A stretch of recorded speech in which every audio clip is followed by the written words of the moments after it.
just a moment. I thought I'd just first of all start off by saying that please take away with you one of these term cards as you leave, which has the program of all of our events that are happening this term. And in particular, we have this week a conference on confession. You have a little bit of time left to get a ticket if you would still like to come to that. And then next week we have a conference on the genealogy of post-liberalism, which should be a very interesting event. We have Professor John Milbank coming for that one, and Professor Paul Cowley from the LSE. So please take a look at the term card if you want more info on that. And then the week after that, on the 11th and 12th of March, we have a conference on Christian revival, our post-liberal hope, essentially about, you know, whether about the possibilities of Christians being more involved in public life, and that should be an extremely interesting conference. We have a lot of excellent speakers lined up for that, including Ian McGilchrist, Mary Harrington, and some other very big names. So take a look at our website if you want more information about that, or take away with you one of our term cards. Jonathan, is there anything else you want to mention about that second conference? It's ticketed to cover coffee breaks and things like that, and whatnot, at I think £40 for full fare and 15 for those without income or students or others. So get a ticket. We've not sold out, but they will get quite limited, and that's all available on the website. Yeah. Very good. Well, I'll hand over to Father George to introduce our speakers this evening.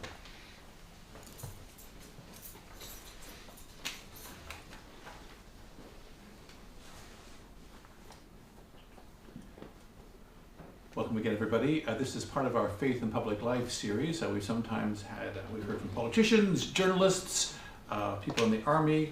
Tonight we have people engaged with prison ministry, prison chaplaincy. First, I'll introduce our speaker. Our first speaker, the Revd Dr Rosalind Lane. She's currently serving as senior chaplain and heart and soul manager within the Cambridge and Peterborough NHS Foundation Trust. And will you say a little bit of what it means to be a heart and soul manager when you're... Yeah, so it's part of a heart and soul community that we run as part of the trust, and we have 40 volunteers who support our patients, both who are inpatients and outpatients, and it's quite a distinctive community. We don't call it a faith community or religious community, it's a spiritual community, but it engages the heart and the soul. Thank you. She'll be this Petertide, this spring, summer, celebrating her 30th anniversary of ordination to the priesthood. She's served for 10 years in the past as the chaplain of King's School, Ely. More recently, she was a prison chaplain from 1996 to 2012, and she was awarded her doctorate in 2016, thesis entitled Imprisoned Grief, a Theological, Spiritual and Practical Response.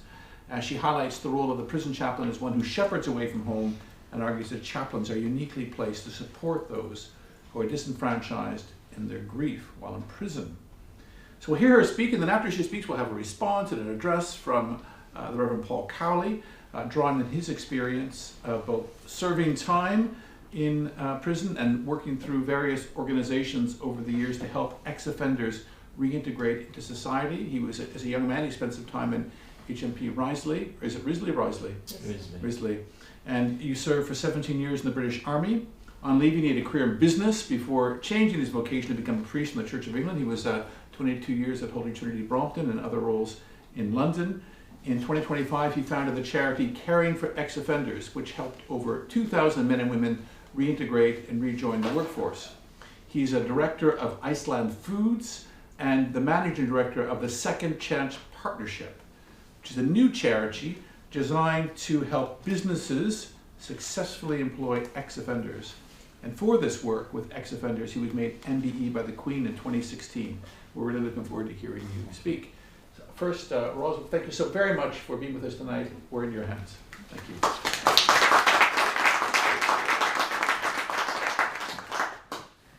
So thank you very much, George and Mehmet, for this invitation to speak to you this evening. This particular lecture, Shepherding Away from Home, the role of the prison chaplain, arises from my doctoral research, which I completed over 7 years whilst I was serving as a prison chaplain. And I really became interested in an area of work in the prison in a response to pastoral calls to break the news of the death of a loved one. Often I was asked to conduct prisoners' funerals, but also prisoners' relatives' funerals, called upon to mark anniversaries, and significantly, and you'll hear a bit more about this in my talk, to conduct some living with loss courses, facilitate support groups for prisoners, and offering of bereavement counselling. But I really want to tease out why this had become the distinctive and the sole work of the chaplain. Was it that it was spiritual or religious or symbolic, or was it theological? What was it about this specific work? And could these values and these alone inform it? And if so, which areas of prisoner life could be enfranchised and could be liberated in addressing these painful parts of people's lives? Or was it simply the part of the chaplain's ministry by default? Living with and creating a spirituality of loss involved building a community that could come together for mutual support, understanding and education, as well as having the shared experiences all under the auspices of the chaplaincy department. So this community then took on this understanding of disenfranchised grief and theological reflection to its life, and was better equipped to understand and support different areas of loss in relationship to their experiences, rather than just with the single notional element of bereavement support. So, in order to uncover this work, I carried out some action research into 2 living with loss courses and support groups that I ran both in a secure and in an open prison, which addressed different areas of loss in prisoners' lives. Initially, the course addressed bereavement as the sole process of loss that prisoners faced. However, as the research grew, it became clear that the participants wanted to broaden their learning and felt that other areas of loss, like anticipatory grief and living in a loss environment, were all results of long-term imprisonment, and living with knowing that they had perpetrated a bereavement as part of their crime also needed to be included. Quality of life issues were raised as prisoners talked about preparing for their own death in prison due to the length of their sentence. So this research grew. In fact, it snowballed. And the research data highlighted the importance of the spiritual and the symbolic presence of the role that the chaplain played in their journey in coming to terms with living with experiences of loss within what was often a harsh and disenfranchising environment. In the Living with Loss courses, prisoners regularly discussed prayer and ritual, memory, acceptance and letting go as ways in which they could be supported. It became clear that as the research grew, there needed to be some changes in practice. So a support group was formed, volunteers were recruited to help run the programmes, and faith rituals were conducted by different faith chaplains, all of which were always optional. And course graduates shared their experiences with new course members and those who were on induction, and staff were trained in making referrals in an appropriate way. Chaplains then provided further evidence for what were called sentence reviews, parole hearings, lifer reports, and participated in learning with the group with their permission.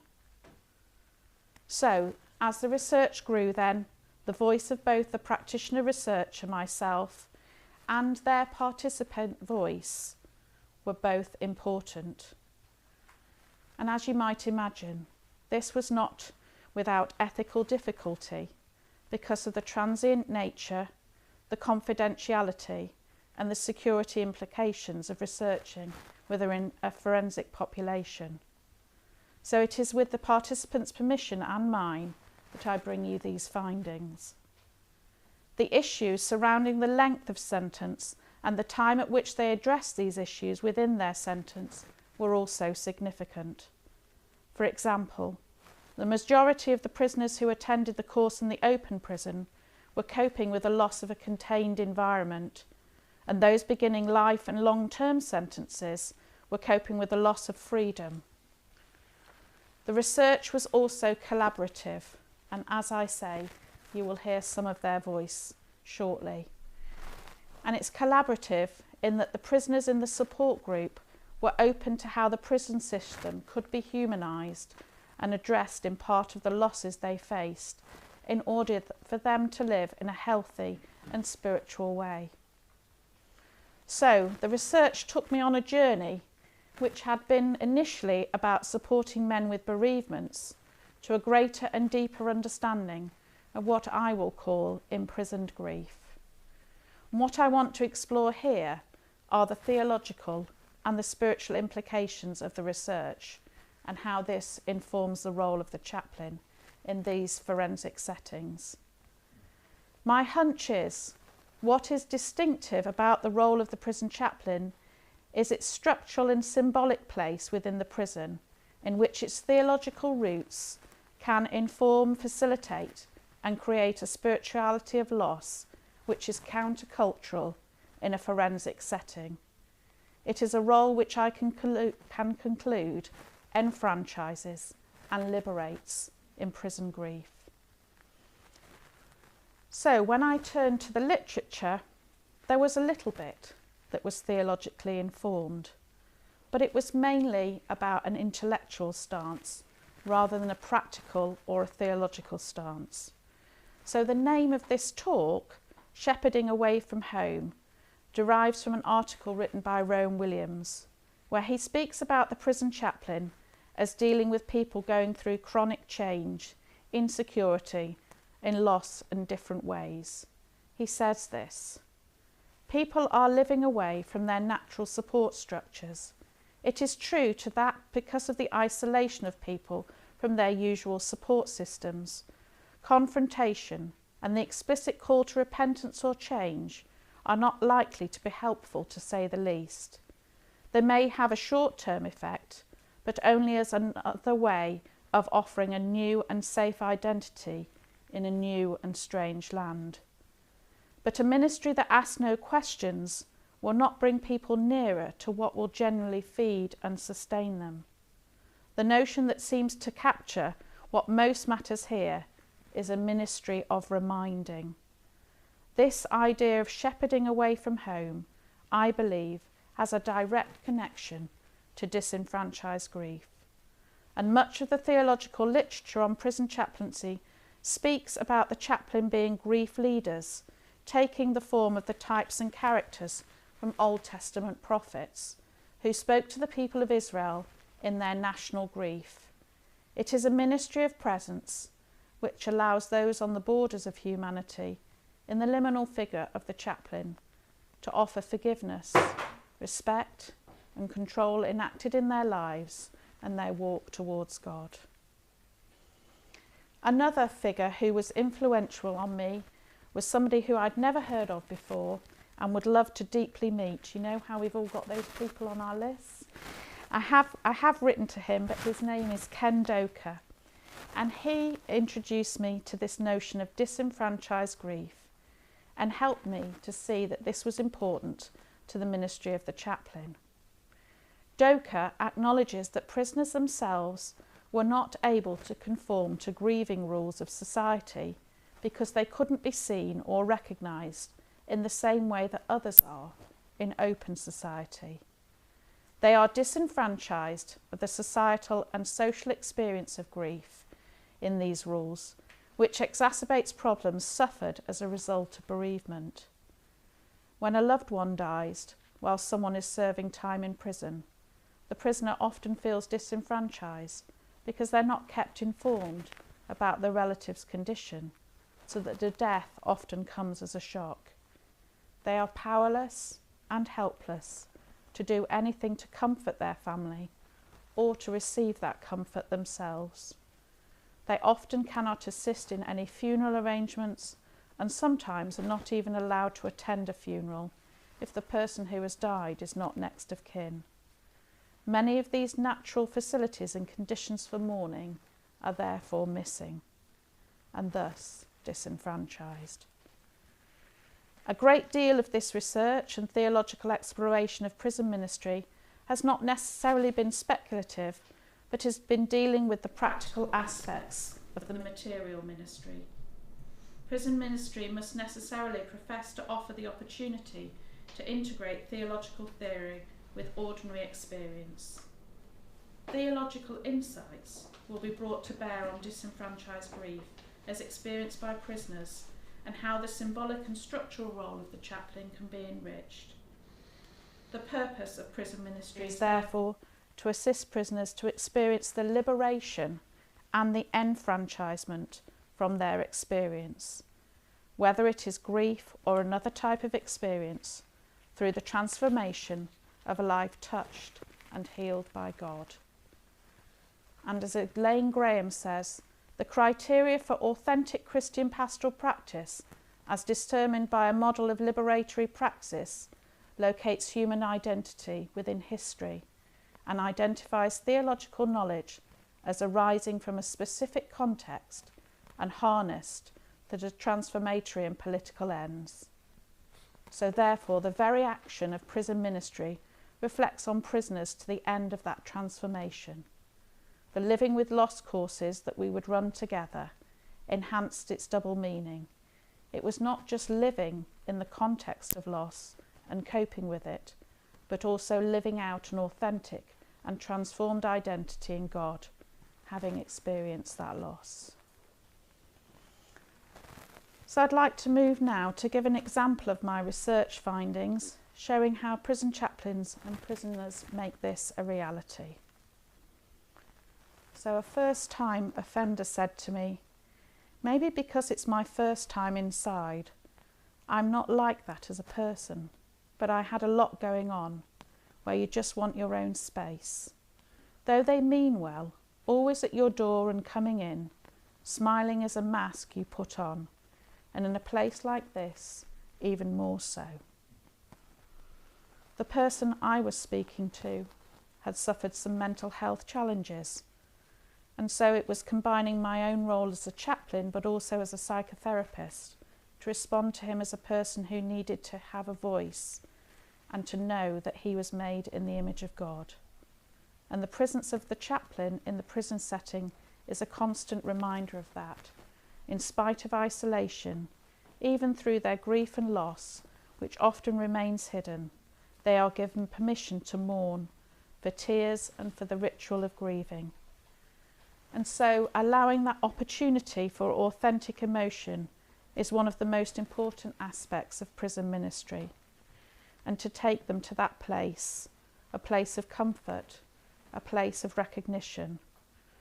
Much as Elijah was in the wilderness, brought to the point of exhaustion, he still found the still small voice, which reassured him, and that is something of the purpose of the prison chaplain. And yet this language of grief is something often problematised in the prison environment, for the basic fact grief is often treated as a very volatile emotion to deal with by other prison staff. This is a personal reflection as well, since I very regularly experience staff who require a similar level of support from the chaplain in their own times of loss. Another important part of the role of the prison chaplain then is to be in solidarity with other people. They have a unique commitment to the people they are working with. They create an intimate closeness and a trust with individual people and with the group that they're working with. So the chaplain is often one of the only people that creates a community of belonging. They can often act as an advocate, providing something of a human face, which can often feel like it doesn't exist in an alienating system. The chaplain is often one of the people who will take on those volatile feelings and emotions when there is a trauma like a grief and a loss. They often encounter unfriendly, and unsympathetic other members of staff in doing so. But they are the ones who hear. They are the ones who support when people are far from home, and they can reverse that sense of disenfranchisement, acknowledging the wholeness and the personhood of whoever they are with. Prisoners felt that chaplains were one of the only few figures that they could confide in, and they often would come and feel that they were offered a place of freedom compared to what it was like for them on the outside. Furthermore, the data I collected for this thesis demonstrated that faith was absolutely critical to enabling prisoners to make a decision to change the way in which they approached and live with the losses that they were facing. Ritual provided them with a framework in which prisoners were able to come to terms with their grief. Prisoners would record that experience and demonstrated the way in which a simple ritual, the lighting of a candle, could provide them with solace on the anniversary of the death of a loved one. One prisoner said this to me: "I came to light a candle on the anniversary. It was so helpful to me. It was lovely coming in here, as it was just so nice and quiet in the chapel. It had been too loud on the billet." Part of this facilitation was managed in the Living with Loss courses, where prisoners were invited to write letters to their deceased loved ones about how they felt. They would often then burn them straight afterwards. There was often an opportunity to read and lament the Psalms, play their favourite pieces of music, look at photos, use funeral prayers, and light candles. Ritual, then, includes talking about the memories of the deceased positively, and this assisted them in their grieving process. The use of memorials and remembrance had a profound effect upon prisoners and assisted them with feeling enfranchised, and this helped them to keep the memory and the spirit of the deceased alive. In a very dramatic experience during one of the Living with Loss courses, there was a prisoner who was in denial of having killed his father, who, upon slowly taking responsibility for his actions, began to mourn his death. He wrote a letter to his father as part of his faith ritual, and once the course had finished, he recognised that that was in the letter and was all that he wanted to say about what had happened that day and what had led to the breakdown in their relationship. He wanted to say sorry for stealing the money from him when he was in hospital, and the fight that they had had prior to his death that was an accident. He was desperate to receive his father's forgiveness. There was no physical way in which he could make his peace with his father, but this symbolic way, through ritual, enabled him to do so. This went beyond victim empathy and awareness to a depth of spiritual freedom that he had felt when he admitted to himself what his actions had led to and the trauma of this event. He was overshadowed by grief and loss and had not been able to process any of his emotions and feelings connected to the death of his father until this point. The pains of imprisonment were literally those of grief and mourning. So there was an opportunity for the chaplain and the prisoner to see the ritual as an opportunity for meaning making and to envision possibilities that could help him to develop. The chaplain's role was more than an abiding present. It was to interpret that sense of absence which often pervades bereavement and which is doubly so for the prisoner. This example leaves open to question the role of reparation as an impetus for therapeutic change with an individual. This self-disclosure reveals the vulnerability that an individual exposes themselves to and the valuable work that a chaplain can do in assisting people to move on in living with their loss. The quality of the relationship between the prisoner and the chaplain is one of trust and confidence, but can produce creative and surprising outcomes. For me here too, there is a sacramental role for the chaplain. It's difficult for prisoners to achieve a physical connection to the person whom they are grieving, but ritual, the familiarity with the prayers and the symbolism of a lighted candle can bring them some way forward. Living with loss is searching for answers. This is why it's significant for chaplains to be theologically informed and especially attentive to the existential questions which prisoners can often ask. One prisoner said this to me in one of his interviews. "I now look at death as inevitable. We all die at some point. It's sad, but that is the way it is. Make the most of the life you've got. The little things like guilt, I just try to make myself a better person in this situation for me, and this involves getting back to normal ways."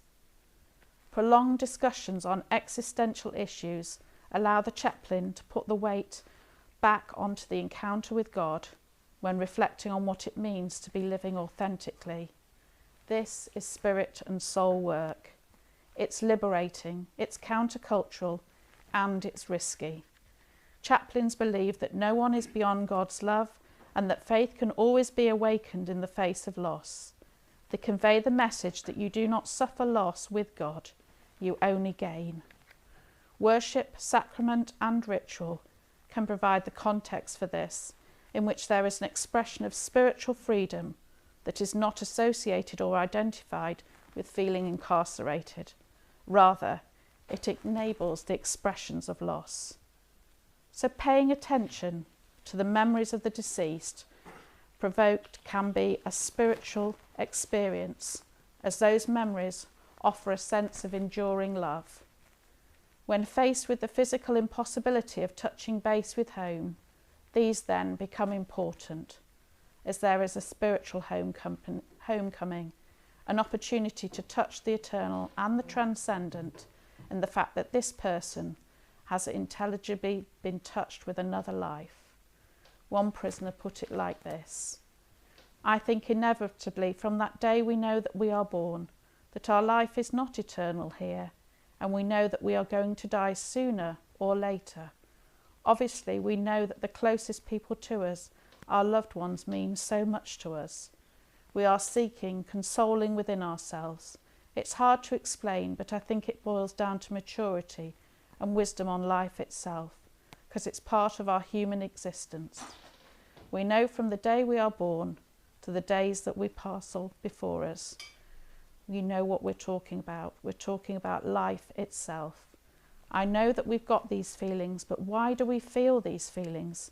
Because we know that it's part of life." So what chaplains offer is hope and the possibility of survival through experience. This is the work again of the spirit and soul of a person.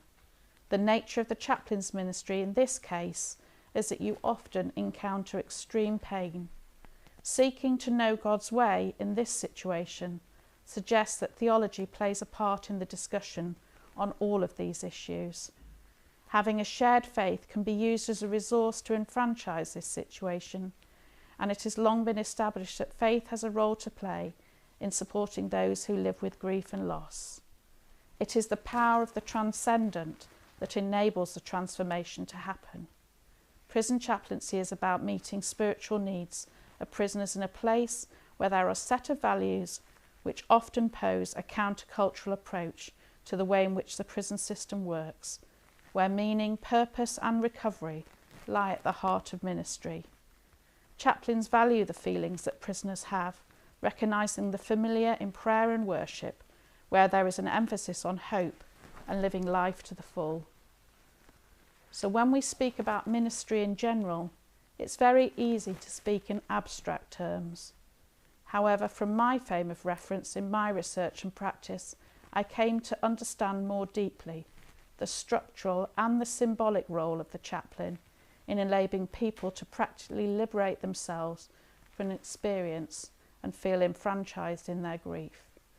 The role of the chaplain as a liberator, enabling further spiritual liberation, is highly complex, but the underlying motivation is transformation under circumstances of disenfranchised containment, and the chaplain gives this space for liberation to occur. Theological reflection and pastoral practical experience create a positive feedback loop.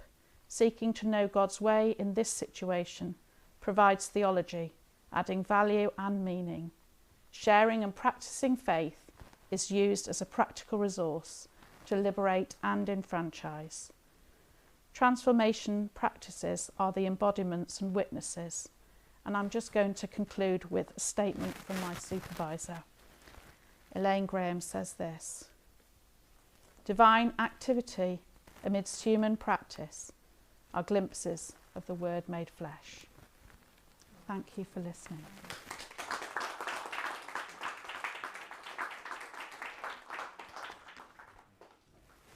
We'll have some time in a little while for conversation and questions. I'm going to hand over to Paul now. Thank you.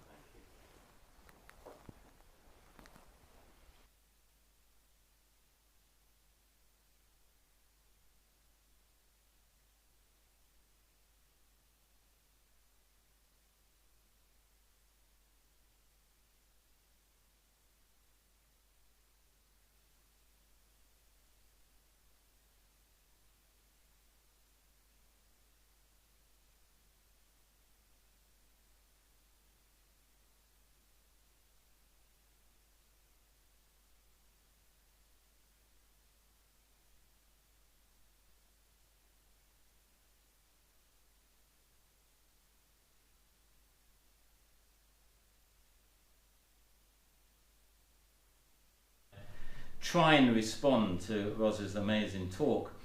As a title, I've called it From Presence to Possibility, or what happens when the chaplain leaves the room, or in other words, who's going to have me upon release, those sort of words that come to mind. At the age of 16, I found myself homeless, living on the streets of Manchester. I was born in Salford. At the age of 17, I found myself handcuffed to a police officer on my way to a notorious borstal called Risley, just outside Manchester. That certainly wasn't the future my parents had hoped for me, though themselves dysfunctioning alcoholics. They hadn't imagined that for me, and despite their own dysfunctionality, they did try to help me along the way, but not in any great ways. Nor, if I'm honest, was it the future that I imagined for myself. My early life was marked with, I think, constant failure. Failure at school. I was expelled at 15, mostly because I was bullied. I went to a comprehensive school in Manchester, and it was horrendous at the time, and most of the time I ran away, hence being expelled. It was also due to that failure academically or at school that led me into other things, and mostly stupid choices which I made, which resulted in various petty thefts, which I wasn't very good at all and constantly got caught. Time living in a squat with a few other people that were homeless, and eventually a prison sentence that was handed to me from a magistrate in Manchester who was fed up with me returning there constantly and getting fined and not doing what the system was asking me to do. I had a deep sense that I had wasted whatever potential that I'd been given. And for a long time I lived without purpose, which Ros mentioned in her talk. And when you live without purpose for that amount of time, you begin to believe that you have no value whatsoever in yourself.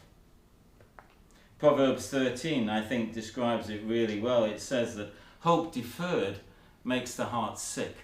And if you haven't got hope, I believe that you're in a serious position. This sense of loss of self was perpetuated when I was refused entry into the British Army.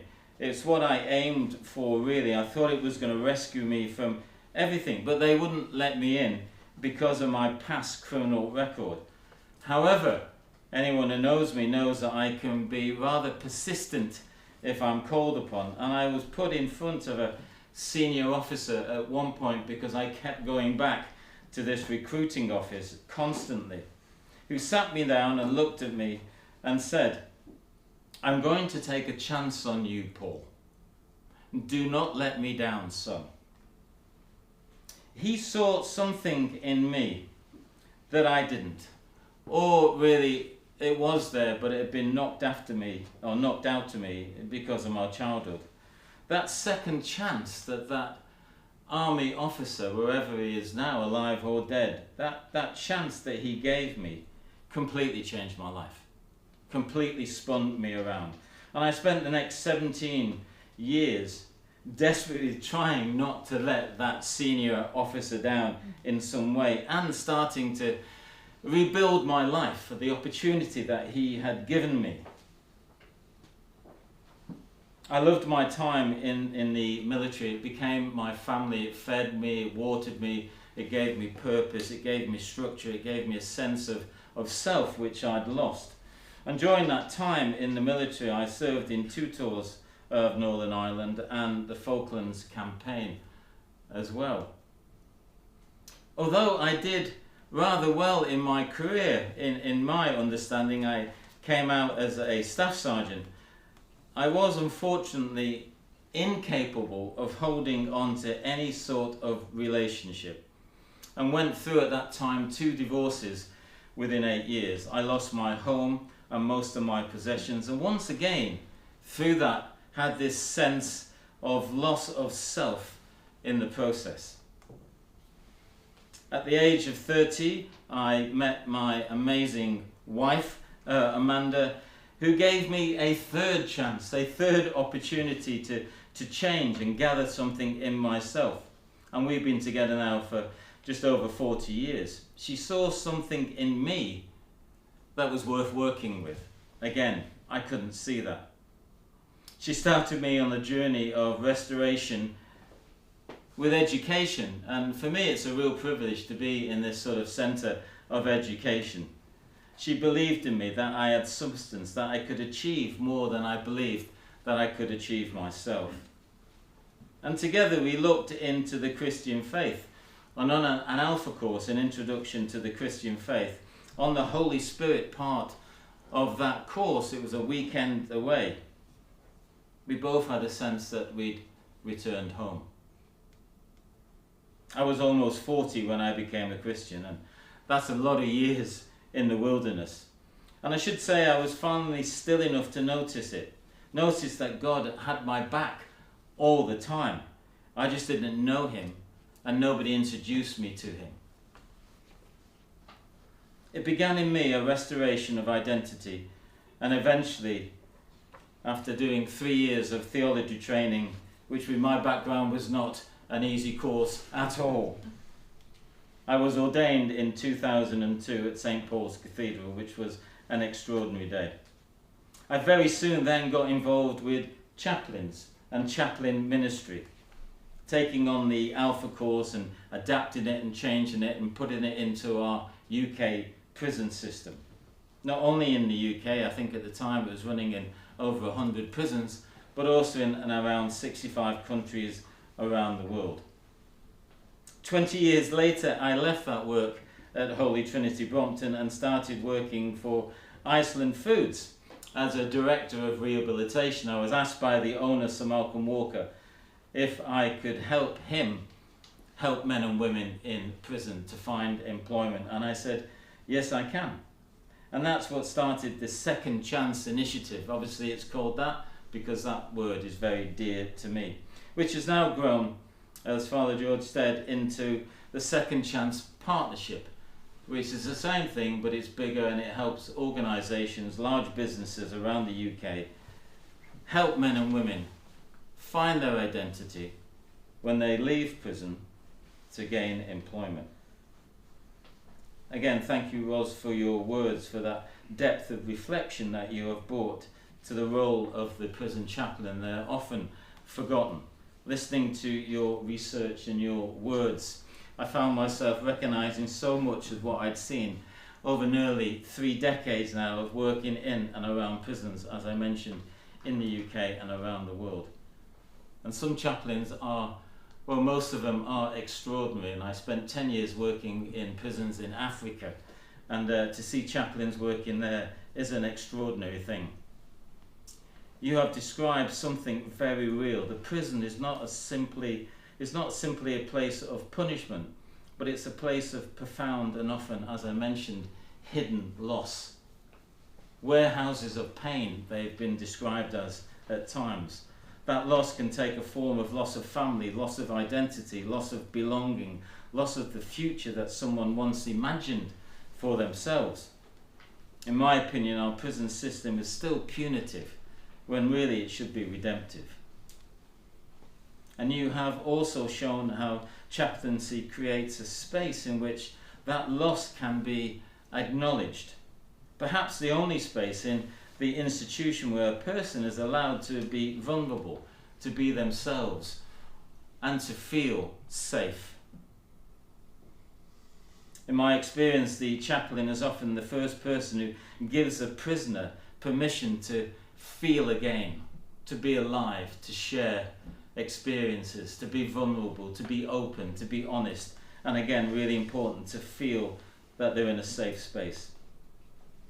I've served as a chaplain at 2 UK prisons, HMP Feltham, which was a young offenders prison, which is now adult and young offenders, and also HMP Wormwood Scrubs, along with being a military chaplain in the Royal Chelsea Hospital, serving with pensioners there for over 3 years. So I've experienced some chaplaincy work.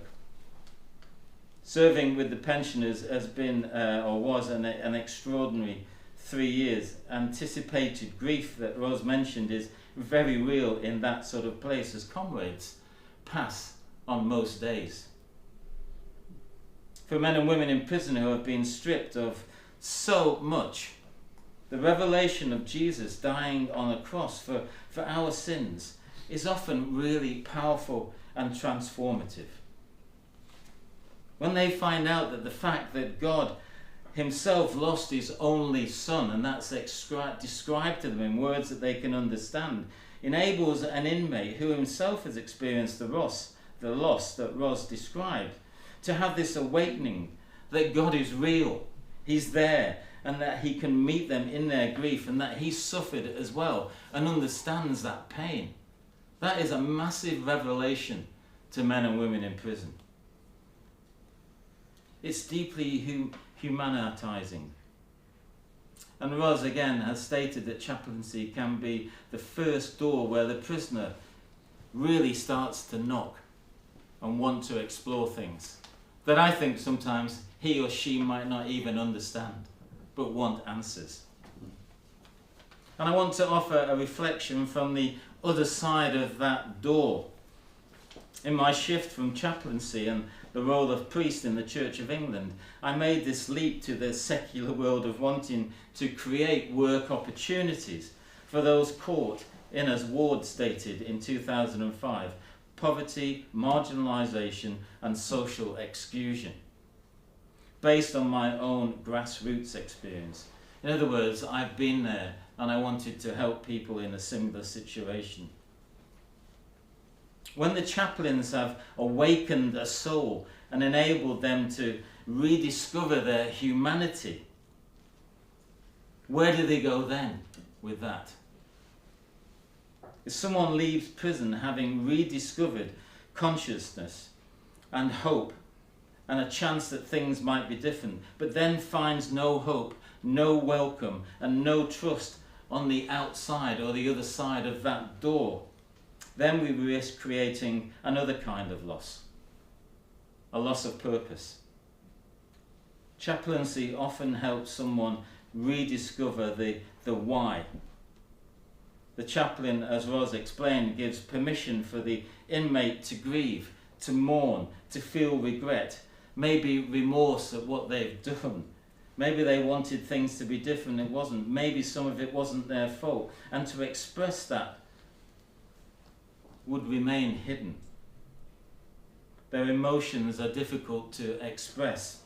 The chaplaincy, again, helps bring that out from somebody. But then society must help provide how the hope can continue the other side of the door upon release. For many years I've worked with men approaching release, and I can honestly say, standing here, their greatest fear was not the punishment or the time they had to serve. It was, who will have me upon release? What on earth am I going to do when I get out of here? Am I coming straight back in again? Because without that reconnection to the world outside prison, there can be an ongoing sense of loss, which results in a profound lack of hope. Hope deferred makes the heart sick. Can I be worth anything in this world once I exit prison? Is a deep theological question. It's a question about reconciliation, about restoration, and whether grief and remorse will find a place outside of chaplaincy, where the journey continues. This is where the Second Chance partnership emerges as a continuation of chaplaincy, if I dare say that, by another means. If chaplaincy restores dignity internally, we try and make that dignity visibly through helping men and women engage in gainful employment, to find trust again and be responsible for their actions. When I look through the Bible, when I read the Bible, I constantly see Jesus telling people to take action. Pick up your mat, come down from the tree, get off your bed, sin no more, asking them to do things, to enable themselves. And in this context, employment is not merely economical, it's relational. It says you are needed, you belong somewhere, again back in society. So now take action. Now you have that hope. Chaplaincy begins the work of shepherding people through grief, guilt, and change. But the journey, in my opinion, is incomplete unless there is somewhere for them to be shepherded towards. Once the chaplain leaves the building and once they leave the prison, what happens next? If prison chaplaincy is the ministry of presence, then rehabilitation and the work of helping men and women find employment must become a ministry of possibility. Chaplaincy reminds a person that they are still human, that they still matter, that they are special, that they are made in God's image. And as was stated, in spirit and soul work. It's the liberating, countercultural, and often risky work, which it is. Our shared task is to ensure, once found, they have somewhere to live that humanity out. I was once a person others had really given up on, including myself. And someone's faith in me, that army officer, did not just remain words, it became action. I'm sure you know, James says that faith without words is dead. And I stand here as evidence of faith that came alive through people who believed in redemption enough to do something about it, to take a chance on me. Do not let me down, son. The chaplaincy has the profound ability to unlock the individual and help heal their heart. This enables a transformation of the individual's mind in a feeling of trapped loss and limited expectations of self. From that premise, men and women start to ignite hope, and you can see physically how they change. They even sometimes, in my opinion, grow in stature when you talk to them about hope.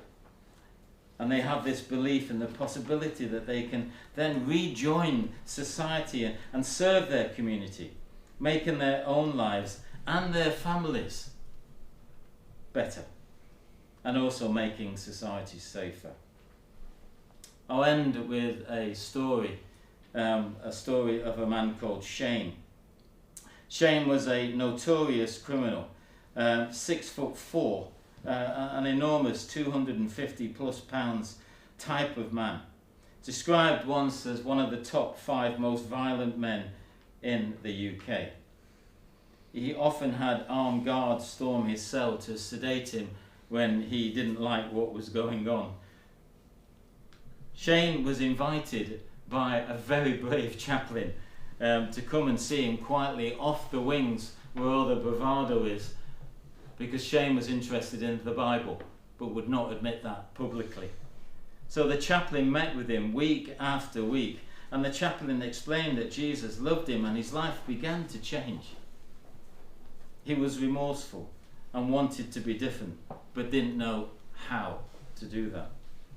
When he left prison, he married and had 5 children, lives up in Middlesbrough.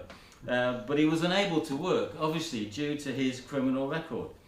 He claimed huge amounts of benefits, and I've known him for many, many years, and was never quite ready or had the hope or the trust that someone would take him on. I offered him work at Iceland Foods as a home delivery driver. And 2 years ago now, he is completely over the moon. In fact, he's had Employer of the Month, and he's now going forward to be a supervisor within the retail organisations. So excited is an understatement. He said to me, "I am working hard, brother. Being a criminal, money comes easy. I could have earned more in 3 days than I earn with the paycheck that Iceland Foods gives me. But it's done something to me," he goes on to say. "I never knew how hard it was for a normal working person.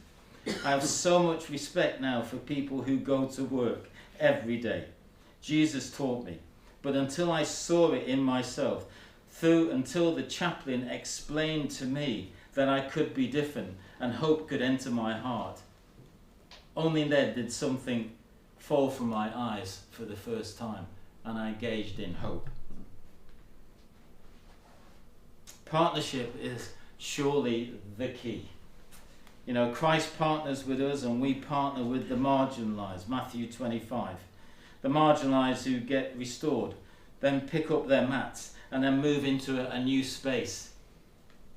They are able to receive then and be placed and be given back a place in society where they belong. And Rosalind, you stated beautifully, it is the power of the transcendent that enables a transformation to happen. Thank you.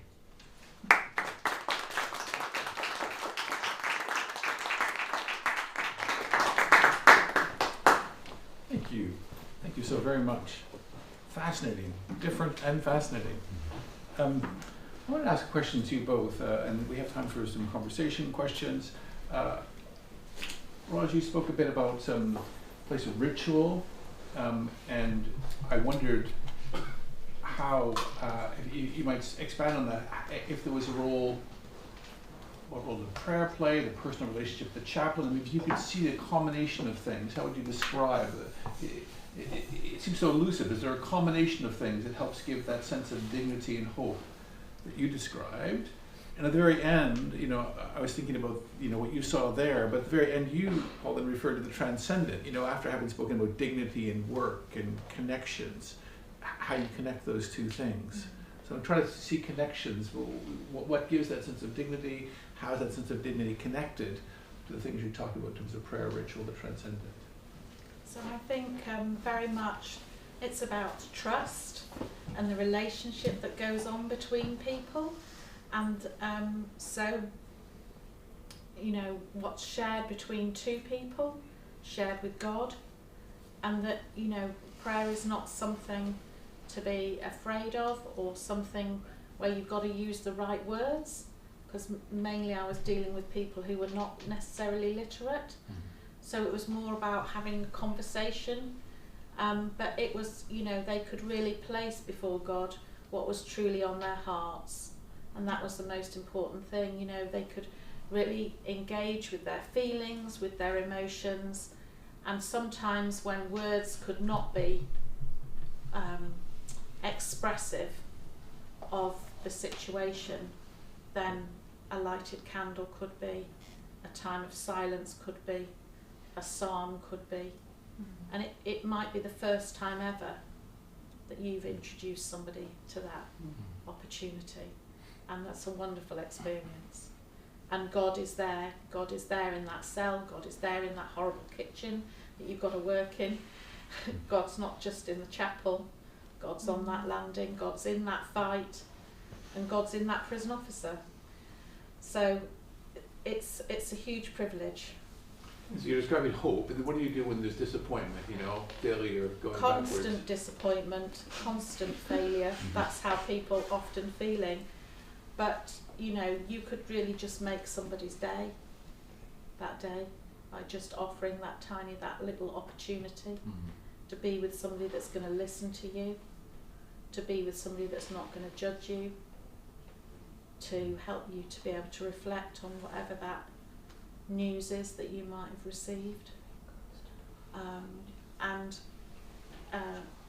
It goes beyond words, but it's for, it's just sometimes just giving that opportunity of just opening that door, showing somebody that there's a different way to be.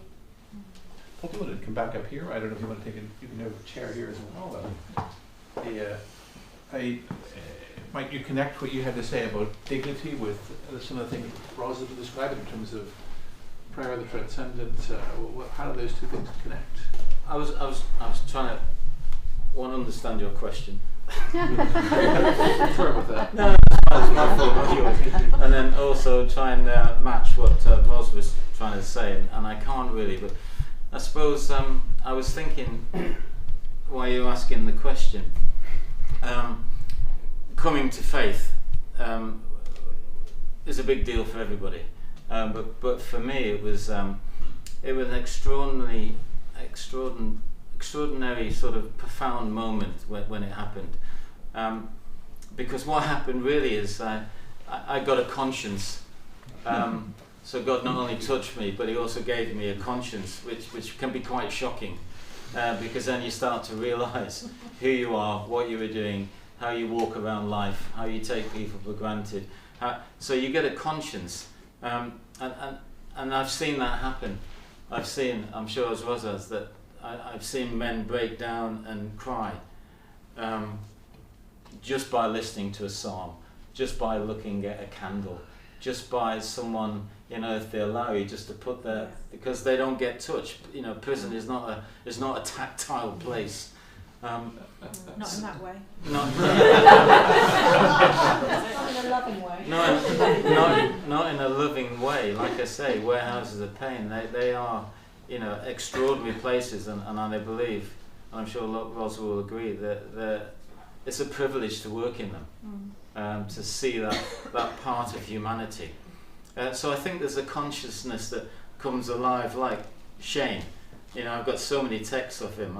I can't show you them all, but it's just him saying, I never realised that a man has to work every day. He goes on to say, I stole from so many people, and I broke into houses and I took their goods, and now I look that I have to buy goods and they're rather expensive, and I feel remorse. So there's a conscience, there's an awareness, a spiritual awareness as well. And also those places in prison are not places where you want to be vulnerable. On the wings, it's toxic.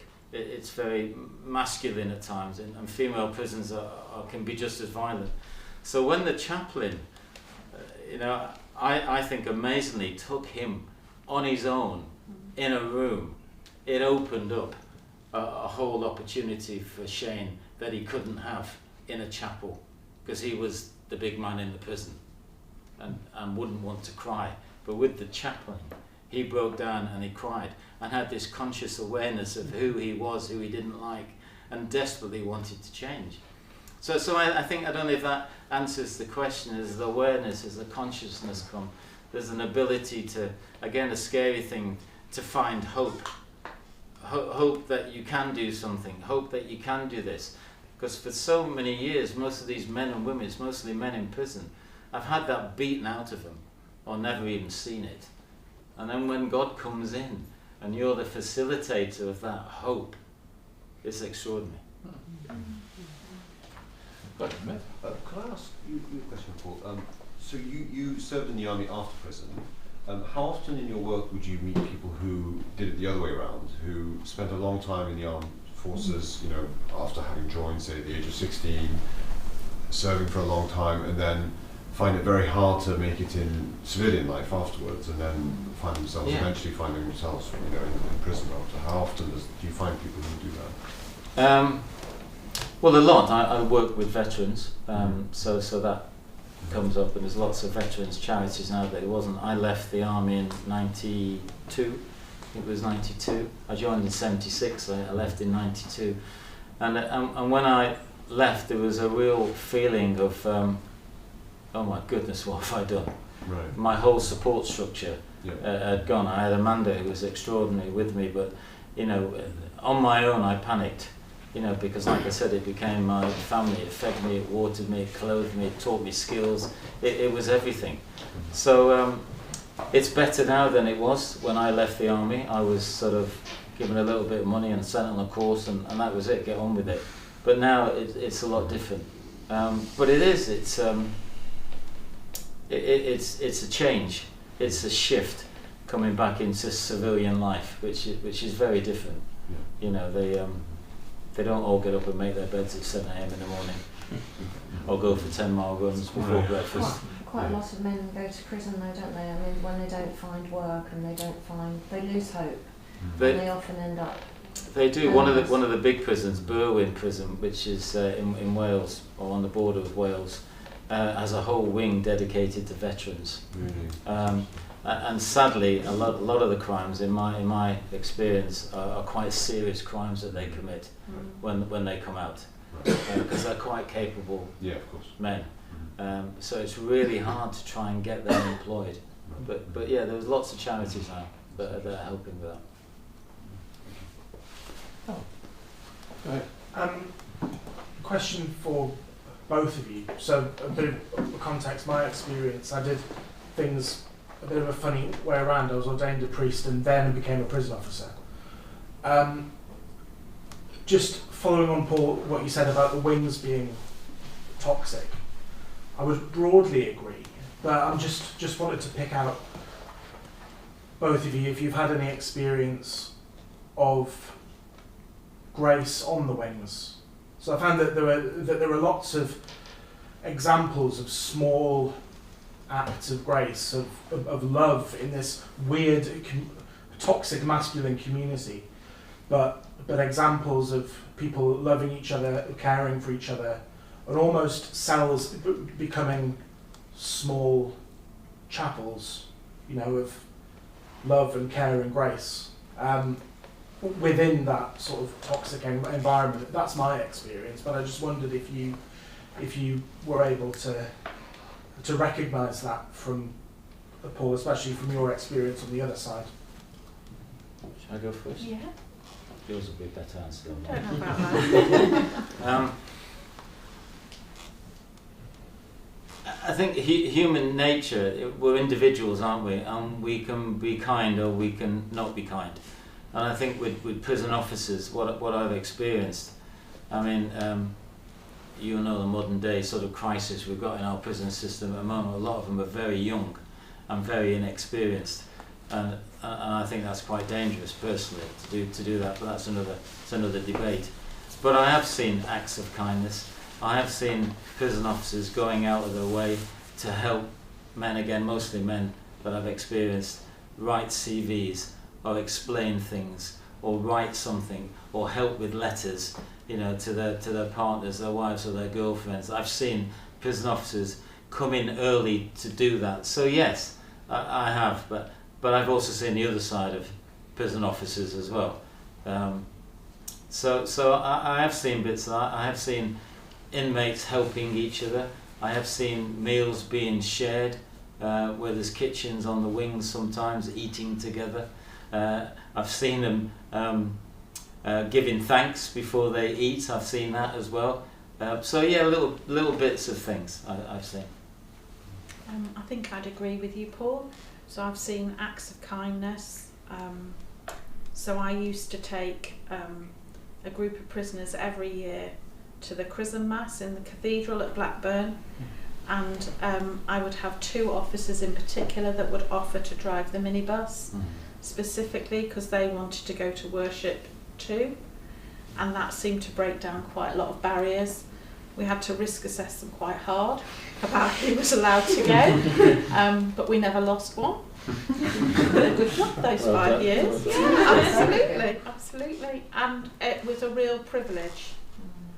and they found that sense of responsibility that they had been chosen, they had been asked to go. So again, it was kind of meeting in a different environment. I've seen lots of acts of kindness where people have played pool together, play games together, have exercised together, have worshipped together, and that has gone a long way in terms of currency. I think one of my main concerns is, I was thinking about veterans, and I was thinking about the levels of PTSD, and I think the levels of PTSD today amongst younger prison officers is a very big issue for us. And the turnover of the numbers of people that will not make that as their career. So I am very concerned about that. I think what's hard in a prison, and it shouldn't be, but it is, what's hard in a prison for a prison officer to show an act of kindness, if it's open act of kindness. It sounds weird in here, in this environment, but you have to be very careful. You would know yourself. For me to show a prisoner an act of kindness might be nice to that prisoner, but there might be some retaliation on that prisoner because you've shown them an act of kindness. So it all gets sort of mixed up in a way. It doesn't mean you shouldn't do it, but I think you have to be very careful, because everything in prison very quickly becomes a currency, if that makes sense. So I think prison officers that do that are rather brave, and then also have to follow that up. That act of kindness has to be monitored, where we might not do that, but it has to be monitored because there could be retaliation. Why are you not helping me? Why are you helping her? Why are you helping him? So you have to be really careful. It's a bit upside down, I think, sometimes in a prison. Claire, thank you. Yeah, thank you. So that was incredibly moving and really inspiring to hear about. And I think what you were just talking about illustrates how difficult the system is, and the importance of the role of chaplain to sort of get beyond that. But I had a question about what we can do as a church to sort of change the narrative. And you've talked about, I think, at the individual level and the role of faith and empowerment. And I wonder, at a societal level, then, as you said, Paul, there is a really strong punitive narrative, which came out in the recent independent review of sentencing, which talked about how it's all about the punitive side of things, and even the evidence shows that that's not effective. But yet that's the one that comes across really strongly in society. So is there a need for a wider debate? Because it feels like, prison officers need to be paid more, there needs to be a greater role for education in prisons, there needs to be more psychological support. But as long as we have this punitive narrative alone, it's very hard to make the case to invest in that. Is there something the church can do to say, we believe in justice, of course, and protection, but actually there's a role for redemption and hope, and we're missing out on something? Have you seen examples of that happening at a wider level? Do you want to answer? Do you want to go? You go first. I think there's lots you can do. This is something you can do. It's going out, it's being broadcasted, so there's another message going out. I think churches can get involved, find out where your local prison is, speak to your chaplain, ask if you can come in, can you help, is there anything he or she needs, what can we do to support you, pray for them. Prisoners Week every year, engage the congregation in getting behind that secret, forgotten world sometimes that we don't know about. And there are people in prison who need to be in prison. I'm not soft on that. If you commit a crime, and society says you go to prison and the sentence is so and so, we can debate that. But you should go to prison. But while you're in there, you should be treated humanely, and you should come out better than you went in. That is not happening. And that is the government and the previous government and the government and the previous government's fault, because prisons are not a vote winner. If I'm being honest, they're not. And hopefully it's getting better, but it doesn't seem to be. You know, we seem to be, I think, sometimes in a worse state now than we were when I started 22 years ago, with overcrowding and different things like that. So all that policy change that you're talking about needs to happen, but it won't happen. You know the only thing that changes government is people. So the more we speak about, the more you can get involved in it, the more debates that are held by church leaders or churches, or you get involved or you do something. We work from that level. I don't think prison, the government is going to sort out rehabilitation. I really think the private sector can do something about it, and that's why I'm passionate about this work. That the government shouldn't halt or hinder the private sector from doing what it does. There should be a gateway in, but the government is not going to be able to do it. We are going to do it. We can change things. So the church has a massive, you know, I think the 3 pegs that used to be for the key holders in the prisons were the governor, the chaplain and the doctor. They were the 3 main people in the prison. That's changed considerably. And chaplaincy has had a few dips along the years, but it's stronger again now, I think. I don't know if you'd agree. And it's seen as an important part of the prison system. So it's just slow change. It's so slow, it's boring, it drives me mad. But it's incremental. We just got to keep doing it. So yeah, the church has I think a massive part to play. And I think it doesn't matter wherever you work or study or live or go to church. Everybody has a role to play. Mm-hmm. And I've just been working in education for 10 years, and I think it's really, really important, the values that we teach our children and our young people, and in prevention, because that for me is the most worrying element. It's the younger person and the seriousness, nature of the crimes that are being perpetrated by children under 10 and between 10 and 15. So I think you know, we've got influence there wherever we are. So, question here and then here, and that probably draw things to a close. I'm from Sweden, so I don't know so much about your system, but it was fascinating to hear. But what you told me is that the chaplains are employed by the states, not directly by the church. But I'm a little interested in how are the chaplains recruited? How are they trained? And do you have enough? Do you got the chaplains you need? Go on. We can both go for this one. Well, I think mine was quite different because it was a long time ago.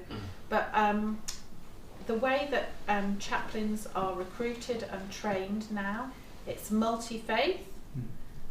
So people from every faith denomination can be recruited to ministry in prisons, and you're employed through the civil service, and you have to go to a selection panel. So it's like being recruited for a civil servant, but you've got the faith element on top. So it's quite different. You have to have had significant amounts of experience in ministry before you can get recruited.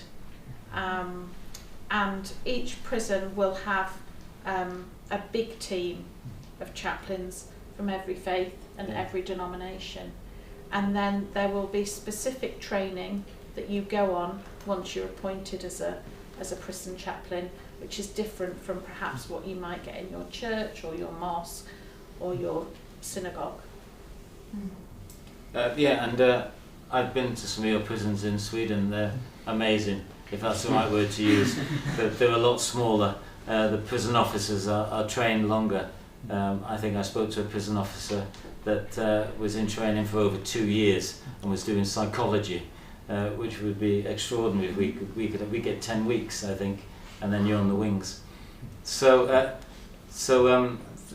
I think there are a shortage of if I dare say, Christian chaplains, people going from the church into ministry. There's a lot of other faiths around there because it's quite a hard job, I think, as a chaplain. It's a lonely job, and often they get sort of the umbilical cord from the priest to the church or the diocese is often severed. They get forgotten because they're in the prison, and they don't get asked to come to meetings. They don't get involved in things, and they become very isolated, and I think quite depressed at times.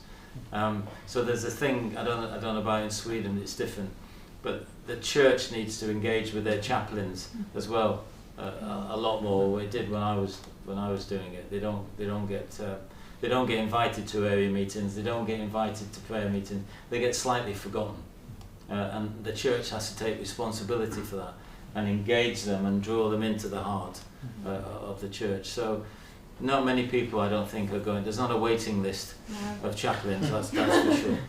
And there could be, actually, because it's an extraordinary job. Extraordinary job. Please, you had a question.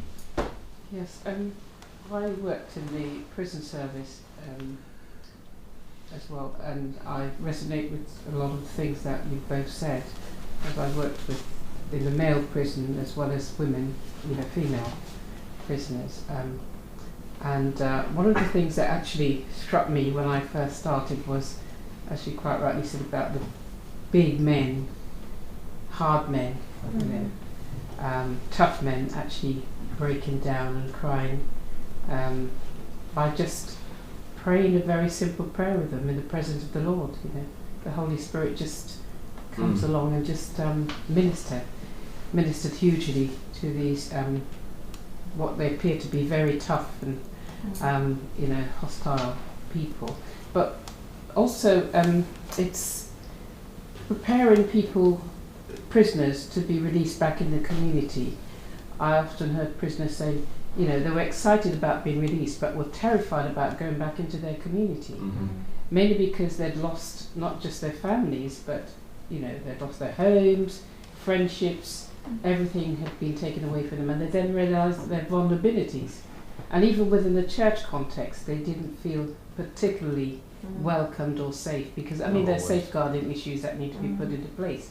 But also, I heard prisoners say, we looked at differently. It's always, being speculated about what is he going to, or she going to reoffend, etc. So you're not actually treated with the kind of respect that you'd expect, a human person to give to another.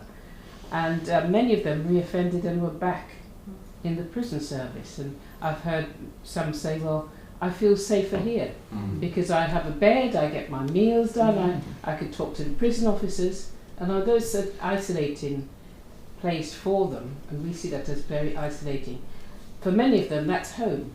That's where they feel more secure and more, at ease. So I was wondering if you've come across people in, like that, prisoners who've really felt isolated, lonely, about returning back to their community and not being integrated. Absolutely, because that's that lack of hope, lack of purpose, lack of self-respect, lack of are the community going to accept me again? And we're talking. It depends on the seriousness of the crimes.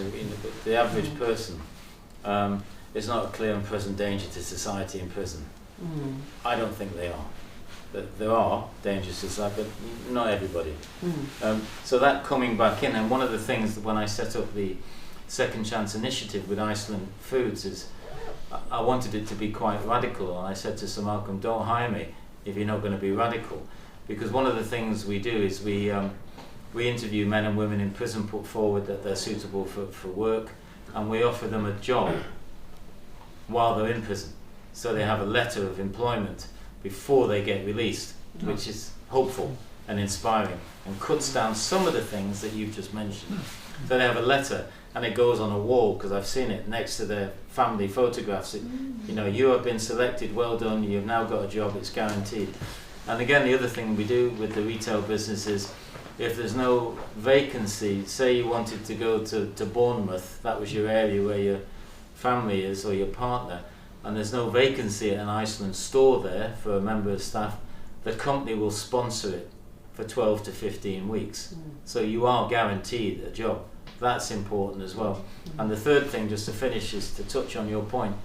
When they go to that store, they don't go for an interview, they've already got the job because they've got the letter. That's important. But when they go there, the store manager does not know their past. It's private. There's no discussion, what did you do, what were you in for, all that. They're not allowed to ask that. We've done all that before, otherwise you wouldn't get the letter. So when they go there, they go with a clean sheet. So they don't have to talk about the past. They don't think that everyone in the room knows exactly what they've done, and they don't know. So those sort of things are really important, and that's what the Second Chance Partnership tries to do with these businesses. Be radical, and let's change the narrative a little bit. Because when you come in to a job, or you come in, you are so fearful that everybody knows your past. Sometimes that can make you re-offend. No excuse, but it can do. So the idea is to make it a safe place, and the businesses that we're working with so far have adopted that, which hopefully will start to change that fear and open an acceptance back into society and stop re-offending.